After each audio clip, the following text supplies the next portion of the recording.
আমার ব্রাউনিকে দেখো, ও একা একা রোদে বসতে পারে না, ও শুধু গায়ে কিভাবে চিপকে বসবে সেটাই হচ্ছে করে। ও নিচে বসতে পারে না, ঠিক আছে, গায়ে চিপকে চিপকে বসতে হবে। আমার গায়ে ঘুষে বসছিল, আমি সরিয়ে দিয়েছি, আবার এখানে ঠেলে বসেছে। দেখো দেখো, দেখেছো দেখেছো ব্রাউনিকে, দেখেছো তোমরা, দেখেছো? এবার অনেকে জিজ্ঞেস করবে আমি এটাকে পুষেছি কিনা।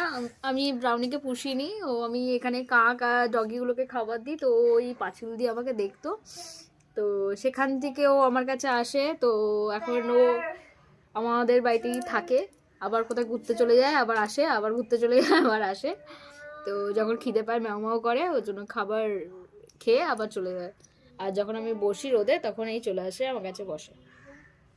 খুব দুষ্টু, খুব দুষ্টু, ঠিক আছে। ও এমনি বসতে পারে না, শুধু গা চিপকে চিপকে চিপকে চিপকে কি করে বসবে, ওইগুলো করে।